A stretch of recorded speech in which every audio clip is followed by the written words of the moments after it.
this. Act real until you remember. Act real until you remember. Whew. Come on, man. Come on, man. Come on, man. Come on, man. Come on, man. Oh, man. Whew. It feels good putting your situation better and better and better and better and better constantly, right? And I don't mean burnout. You might get that because you're something's off alignment and you just kind of do a reset.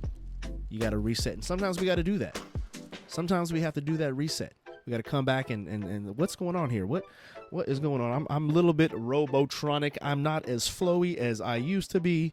What is going on? Blah blah blah blah blah, and get that reset, and then jump right back into it. You dig? You know what I'm saying? The story goes back to when I was newly married, and I say newly married because I'm not talking about it was a couple years or whatever, but it was at a moment where I was part of a home church. I was teaching at a home church, I guess is what you call pastoring at a home church or whatever it is. And it was around that era. And I use these times because that's just what I was doing at that time. And it was impressionable. It was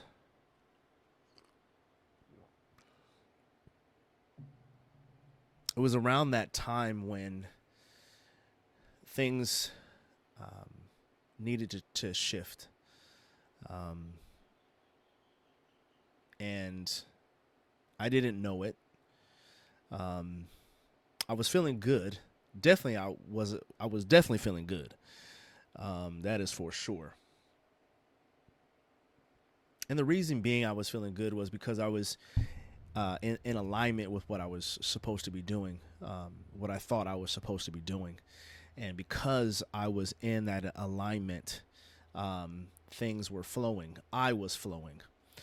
And so here we are now, that removed, and we moved down the line a couple of years, and we're at another home church, same church, but a different home church. Ours had shut down. We weren't getting that. We were in somebody else's home, and they were getting sick, and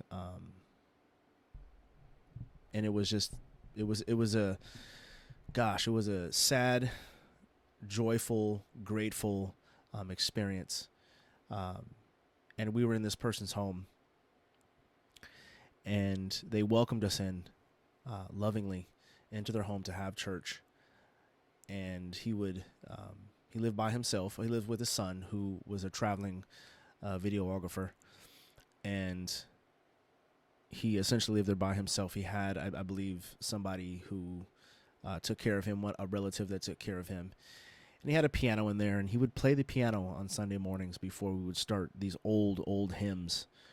And it was beautiful. It was pure. You know what I'm saying?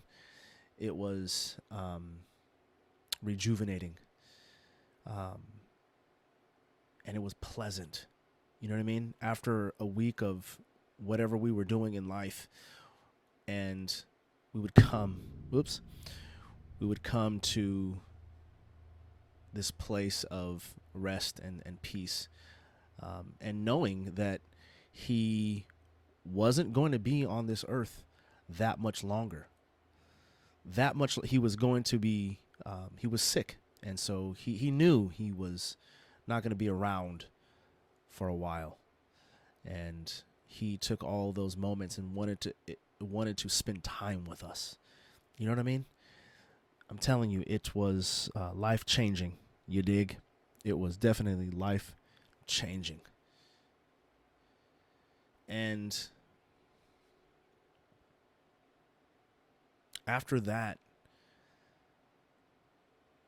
it was like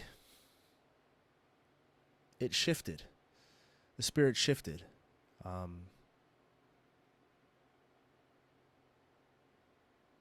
And it became more hostile.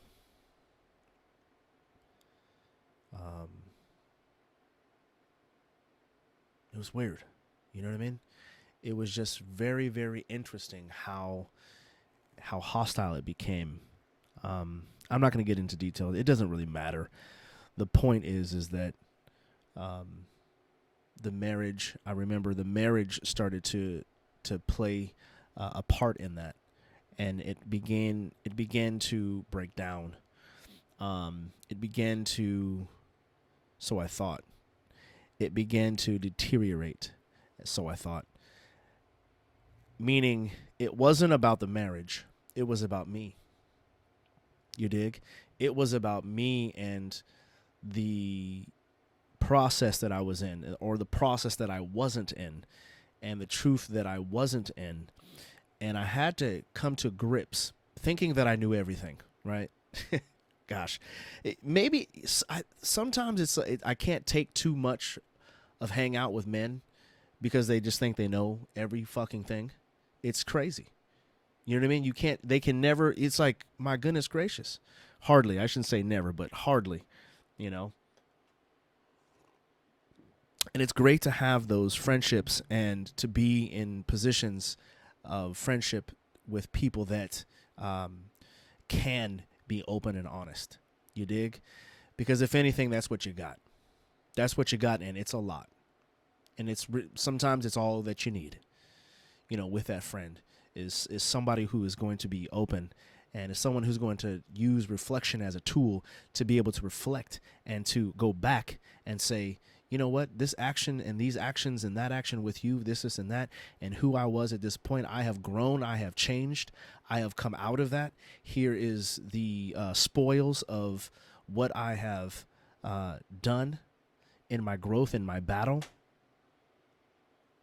It's my window's right here. So anyway, here it is. I'm laying this on the table. I was in this position, and now I'm no longer here, so now I can talk about it. You know what I'm saying? And what Trey Show 9 is really about is me processing as I grow, as I change, as I develop, as the seasons go from being at this particular home church to that particular home church, from feeling this, from feeling that, from this happening, from that happening, from me not thinking that my relationship and my marriage is at tip-top shape, right? Looking for perfection, but saying I'm not looking for perfection, and but my energy and my actions are in alignment with I need perfection, right? At a constant battle. And it gets redundant, and it gets old, and it gets tiresome. And I didn't want to do it anymore. Right? I didn't want to not process. I didn't want to not have order in my life, order in my marriage, a reset in my marriage. That's what I needed. I needed a reset.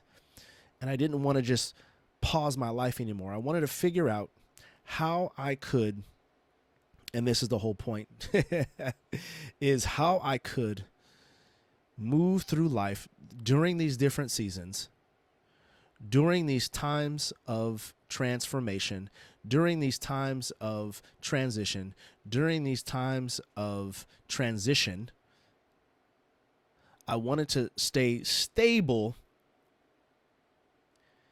in the ways of growth, spiritually, emotionally, physically, right? It's consistency. There was a guy who was going to our church at this particular time when I was going to the church, and we just so happened to run paths, run across each other, and it was just that time, right? And it was just that season, you dig? And that season is long gone, but what I took out of that season with this particular friendship, with this particular person, if you can call it that, he got drafted to a baseball team, to a minor baseball team, somewhere in Lancaster, California. And he was playing games like you play like 200 something. I don't remember what it is, but it is at a ridiculous amount. He had come to take a break. It was a weekend. It was a Saturday, Sunday maybe, and we were at his cabin, and we would just ride dirt bikes and four quads and this not dirt bikes but quads, and we didn't see him much because he was traveling. He was all over the place doing baseball and playing baseball. You dig? And he said this to me. He got picked. The Boston Red Sox picked him to play for them, and they bought his contract. They had ownership of his contract, meaning that if they needed to sub him in, they would sub him in, and they did sub him in. He got subbed in, and he played a game. I don't know what game it was or whatever it might be. He played a game where he was up at bat. The bases were loaded, and the pitch came to him, and he hit a grand slam. Now, prior to that, the conversation that I had with him was, wow, this is what you've always wanted. You've always wanted this. Aren't you excited? He says, no, I'm not excited. I'm nervous and deathly anxious to mess up. Because now that I'm in this different league, I have to be consistent. There are very few mistakes that can be made. And so what they bought my contract for and why I am here on this contract, I have to produce every single time I'm up at bat.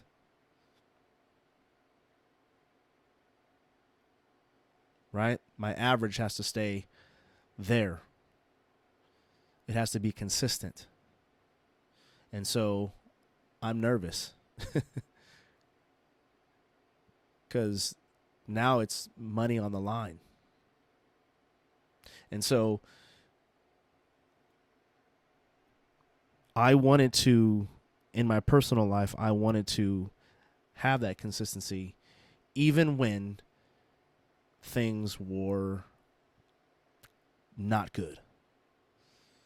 You dig? Even when things were crazy. Even when things were crazy, I can still be the growth that I so desired. And I say this because when this time came, I had gotten out of that church and I had moved to a different facility, a different church, much larger church. And it was it was big, man. It kicked my butt. Kicked my butt. Oh man, it really kicked my butt. And it was one of the best things that ever happened to me, honestly. I am so grateful. I'm telling you right now. I wouldn't change it for the world. I almost want to look for the worst, the more, what else could it have drawn out of me? You know? And it was because I was faced with myself. I was faced with myself at this place.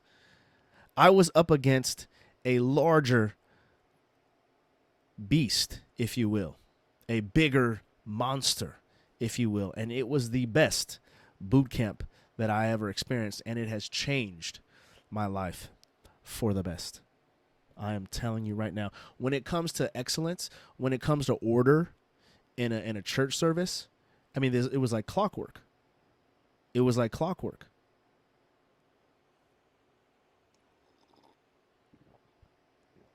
And I would mess it up.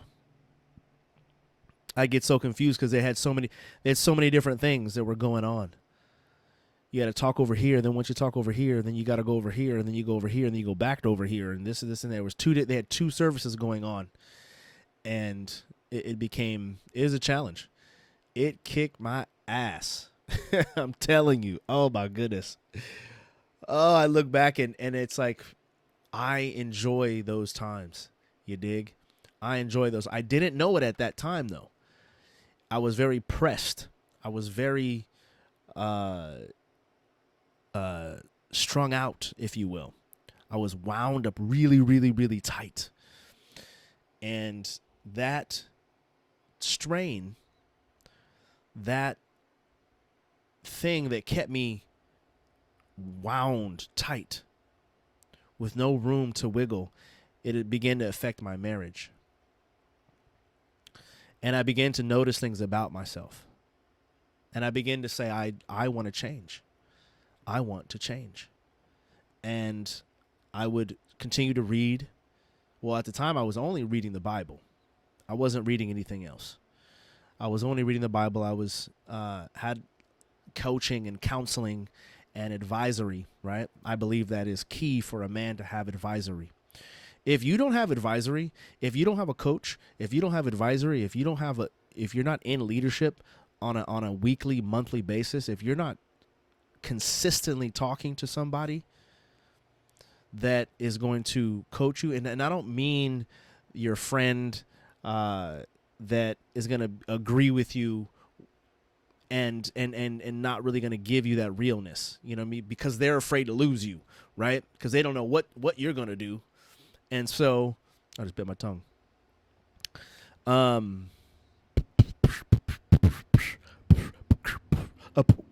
Anyway, it's a motorcycle going by. If you don't have that in your life, bruh, I don't know. I guess you could make it, but you can cut the time down. You can cut the time down if you do the work, though. You know, for example, at that particular church, they kick my ass. The boot camp church is what I call it.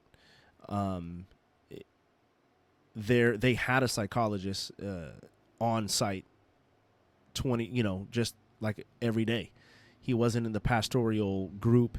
He was outside of that. And so he would just meet with one person at a time to be able to, be able to counsel us and coach us and advise us. And it was beautiful. It was beautiful.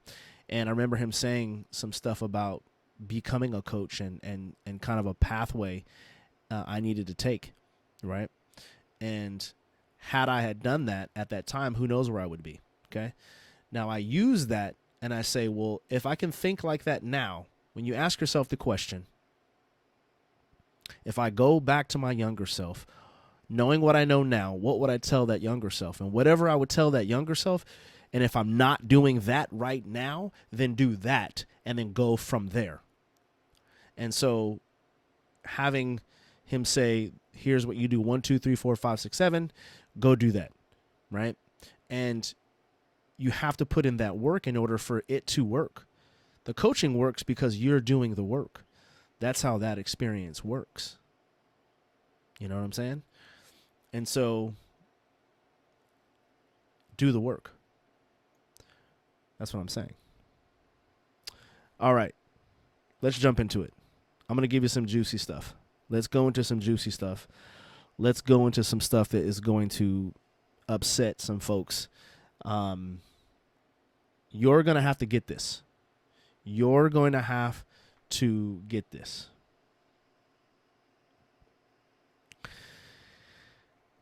Optimal survival. If you're not trying to provide your woman a better position each day, you're doing it wrong. And I don't mean a sexual position, but maybe you want to try something different too. I don't know. It all depends on you. It all depends on your situation. What I'm saying is, and what this book is talking about, is every single day, your relationship is brand new. And it's an ID. It is an idea, an ideal, an idea that you have to get into your mind. This will help you. It won't help everybody. But those that are just not maybe understanding, right? Every single day you wake up, you are in a new relationship. These are the codes that this woman is living by. This is the code that she's living by. She's not going to tell you this, right? You're just supposed to get it. That's why I'm here. I'm telling you, if you can get this, woo, ah, man, if you can get this and practice this every single day. If you're not trying to provide your woman a better position each day, you're doing it wrong. Now, every single day, advancing and putting your situation better and better and better and better and better constantly, right? And I don't mean burnout. You might get that because you're something's off alignment and you just kind of do a reset. You got to reset. And sometimes we got to do that. Sometimes we have to do that reset. We got to come back and what's going on here? What is going on? I'm a little bit robotronic. I'm not as flowy as I used to be. What is going on? Blah, blah, blah, blah, blah. And get that reset and then jump right back into it. You dig? You know what I'm saying? And so it's challenging, you know? It's challenging when your relationship is not doing what you want it to do, right? It's challenging.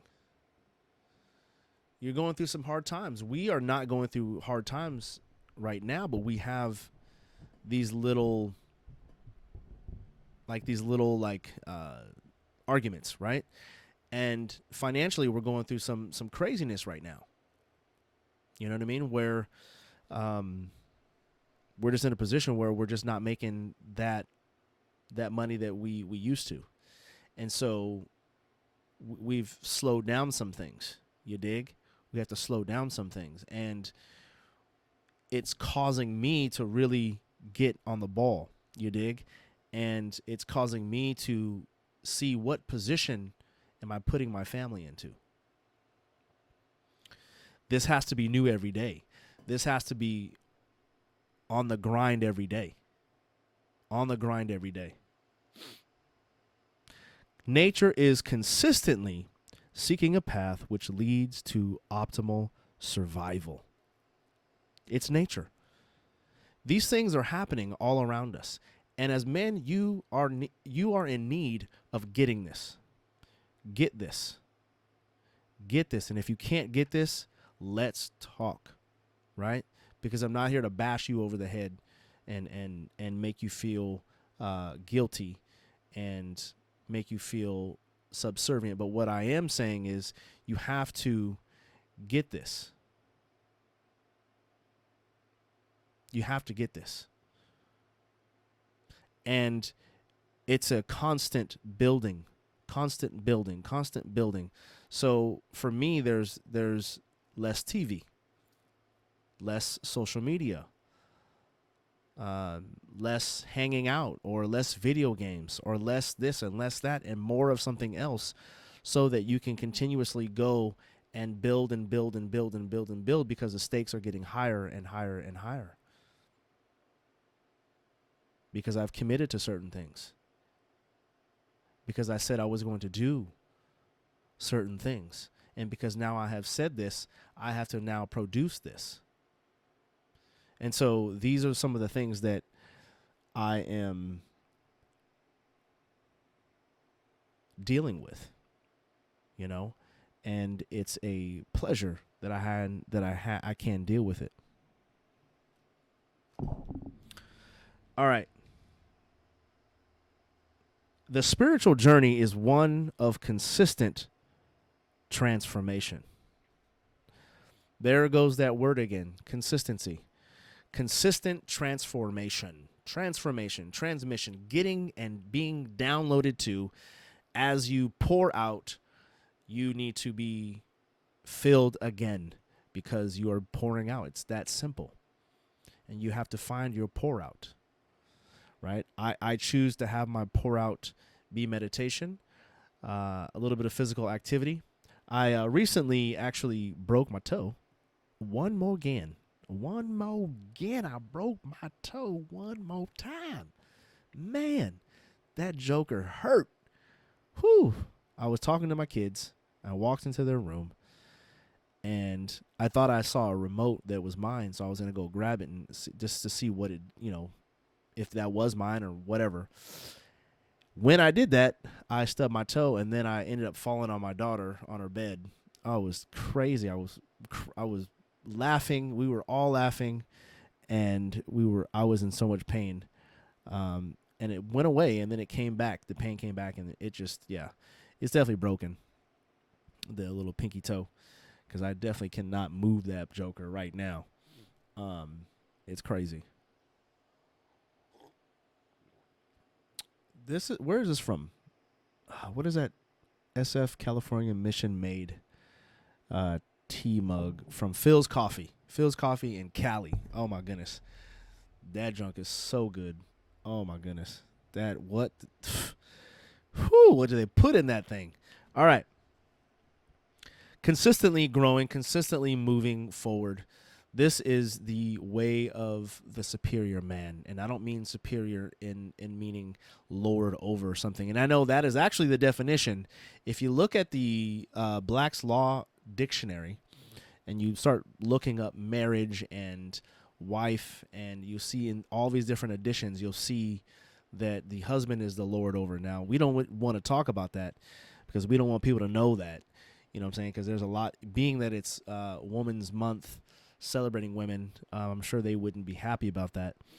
But that's legally, that's kind of still what you're up against, and that's what you're doing. But what I'm talking about is superior. Is what I'm saying is that you are being the supreme being that you are. You are being the supreme being that you are. So when you're being that supreme being in every circumstance, and when you are feeling low, even in that low vibration, knowing that you have to get out, knowing that you have to rise, because everything that you need and everything that you want and everything that you desire, everything that you think that you need outside of yourself is inside of yourself, ready to be used. You just have to tap into it. You just have to tap into that. And when you stop being so rigid, you can actually tap into that flow. One of the reasons why I do Trey Show 9 is because of that. I started so that I can be a better speaker. That was the whole point, guys. Then it evolved as I evolved. So you'll hear podcasts, and I haven't taken them off. I don't know why I'm not taking them off. I just want you to see the realness. I go from some crazy talk to where I am right now. But it's all me. It was all I was experiencing all of those things. And I love the evolution of things. I love the evolution. I have fallen in love with the evolution of growth. Because I may have gotten turned down for something a week ago, and already I'm like, already I've gained what I needed for that. That's already gone. A new opportunity is going to come. And when that new opportunity comes, I'll be ready. Because I would have gotten myself ready. I would have gotten myself ready for the big leagues. I would have gotten myself ready for the higher stakes. I would have prepared myself. Why? Because the greatest relationship, I want you to repeat this as I'm saying it. I want you to repeat this wherever you're at. The greatest relationship I can cultivate, that I can have, that I can build, that I can spend time on, that I can ponder on, is the one that is with myself. The greatest relationship I can cultivate, the greatest relationship I can build, The greatest relationship I can spend time on, the greatest relationship I can ponder on, is the one that is with myself. Now, as you build this, as you build your growth and your purpose, as you build the thing that is already inside of you, right? So the saying is this: act real until you remember. Act real until you remember. Whew. Come on, man. Come on, man. Come on, man. Come on, man. Come on, man. Oh, man. Whew. It feels good because it doesn't matter. It doesn't matter where I'm at right now. It doesn't matter. It doesn't matter my circumstances right now. I'm going to act real until I remember. Period. End of discussion. Well, Mark, people are making fun of you, Mark, because of this, this, and that. Act real until I remember.